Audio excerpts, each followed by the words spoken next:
Hi, it's Steve. Today we'd like to show you how to change the drive belt on your dryer. It's a really easy repair. Let me show you how we do it. Now to do this repair, we will need to remove not only the top, but the control panel and the front panel to access the part. So before we begin, we'll disconnect the vent and unplug the dryer and pull it far enough forward that we can work on it. So next we'll take out these two screws that secure the top to the cabinet. Using either a 10mm or a Phillips screwdriver. Remove both screws. Slide the top back. And then lift it off and set that aside. Now next we're going to remove the three screws that go down through these plastic tabs on the back of the control panel.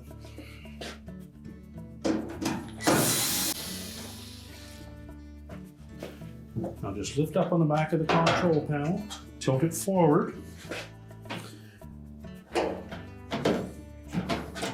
And if you can lift it far enough forward, we can pull the legs out of the openings in the top of the front panel. We'll expose wire harnesses that we need to disconnect. So release the locking tabs.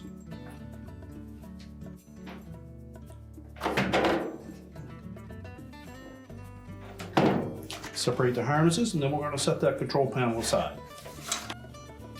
And next we'll open up the dryer door. And we're going to remove these two screws located just below the lint filter.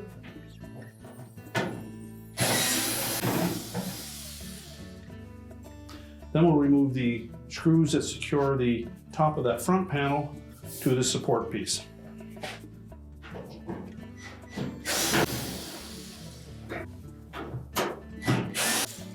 Be sure to support that front panel after we remove the screws. There are a couple of spring clips here that will hold it in place. We're just going to tilt that back enough. We can reach in behind and disconnect the harness to the door switch. Simply pull the harness away from the switch. We'll tilt that panel down and we'll lift it off of the base frame. There are two brackets attached to the base frame that fit into two slots on the bottom of the front panel. And the door switch is located right at the very top of that front panel. So we'll set this assembly aside. Now next we'll disconnect the harness connector to the light bulb. Just pull it off and disconnect the harness restrainer. Now next we'll remove this support piece by taking out two screws on either side. One down on the face and then one up on the top.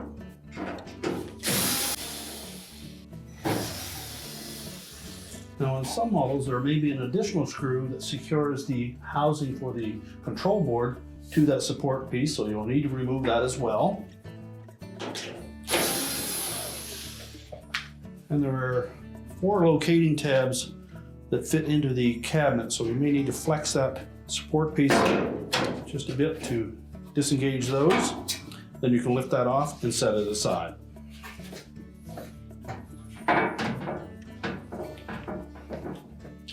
Now next we'll release the harness from the harness restrainers that are attached to that bulkhead.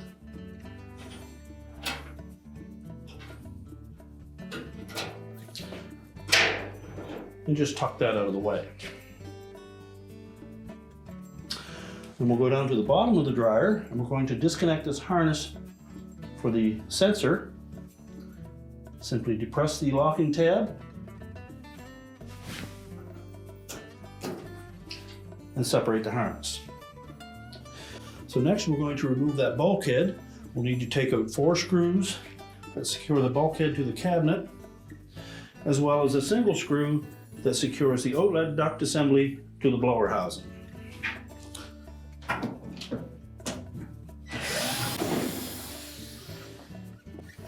So we'll lift up on that bulkhead to disengage the tabs that secure it.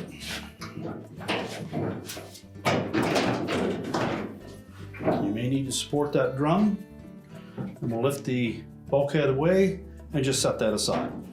Now, if the old belt is still intact, you'll need to release it from the idler pulley and the motor shaft. So we're going to reach in on the left-hand side till we locate that belt and the idler pulley, and also reach in from the right side.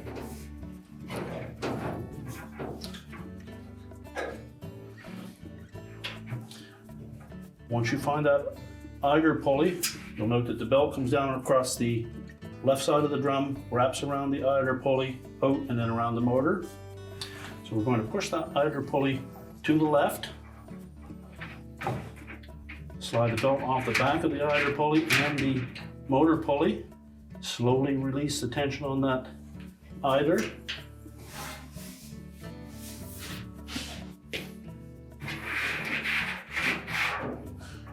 Now with the belt, we'll lift the drum off the rear drum rollers and slide it out through the front of the cab.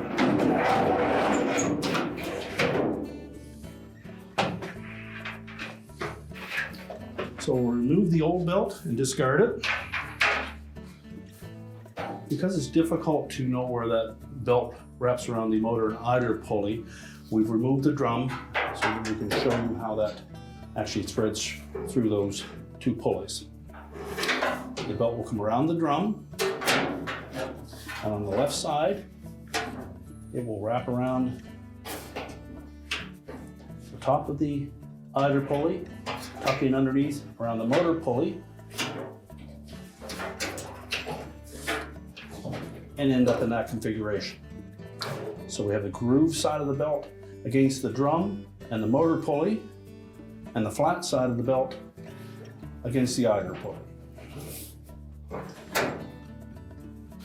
We'll drape the belt around the drum, keeping the groove side against the drum itself. We'll lift it through that opening, and then we'll set it on the rear drum rollers. Make sure it fits down snug on those rear drum rollers and is flush up against that rear bulkhead. Line up the belt with the center of the drum, or just slightly back of the center. And then we're going to reach in through and reconnect that belt to the idler and the motor pulley. So locate the belt, make sure that there's no twists on it. And then from the right-hand side, we'll just place that belt on top of the idler pulley, and then we're going to roll it down underneath the right-hand side. At the same time, we're going to pull on that belt from below the idler pulley. We'll pull it over to the left against the spring tension of the idler, and then slip that belt over the motor pulley. Make sure that we don't have anything obstructed. We should then be able to turn that drum, and we'll see the blower wheel turn.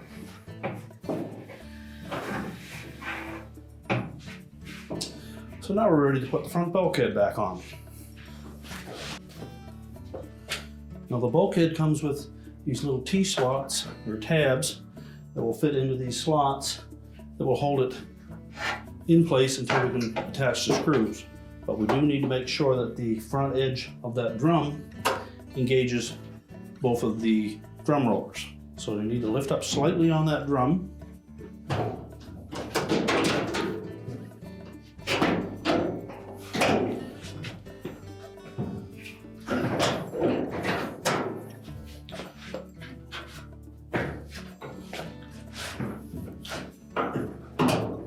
Line it up on both sides.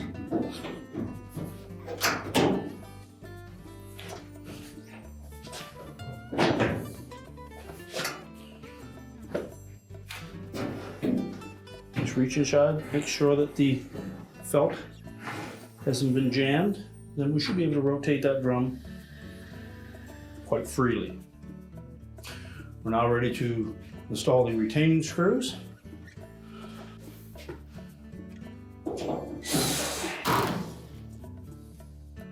And remember the one down onto the blower housing.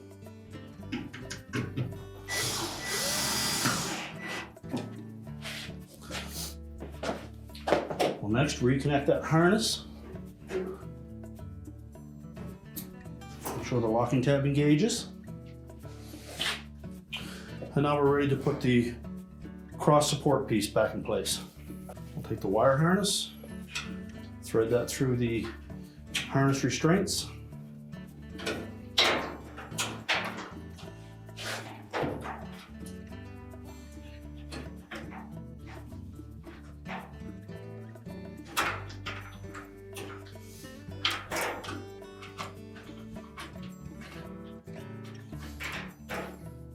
You can reconnect the harness to the light bulb.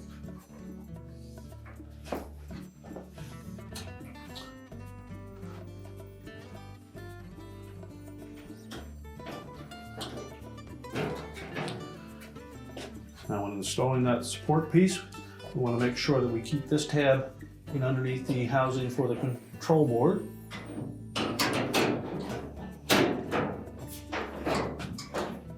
Line up the slots with the tabs on that support piece.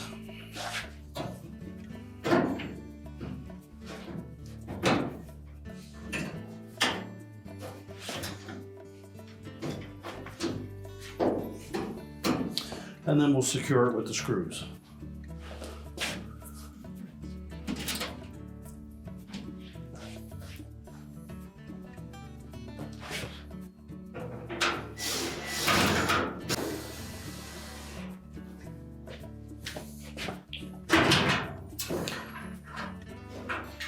Tuck the two harness connectors for the control board out through that opening.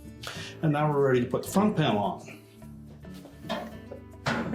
We'll line up those hooks on the bottom of the base frame with the slots in the bottom of the front panel. Tilt it up into position. Once we get it close, we'll reconnect that harness to the door switch.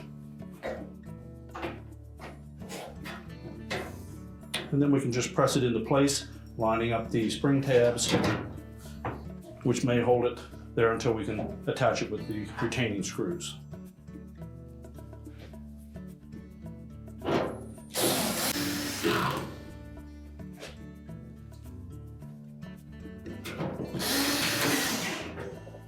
Now when reinstalling the console, we'll want to make sure that we line up these tabs on the bottom with the appropriate slots on the top of the front panel, but also need to reconnect the wire harnesses first. Ensure the locking tabs engage.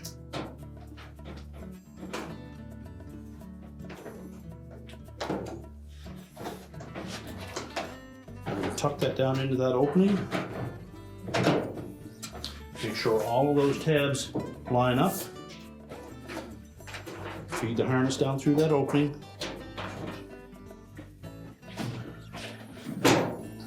And tilt it back. We can then put the 3 retaining screws in across the top. Next, we'll open up that door and reinstall the 2 screws into the lint filter housing.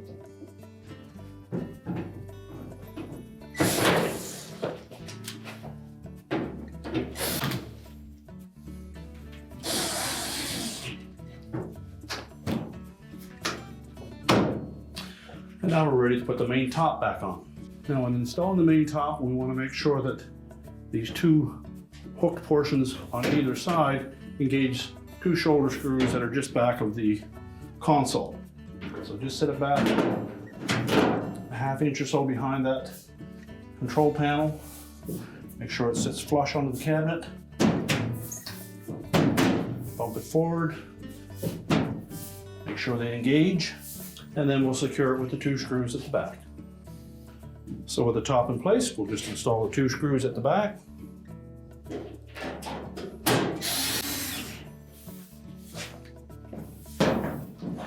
Now we're ready to push the dryer back into place. We're now ready to reconnect our vent, our power, and your repair is complete.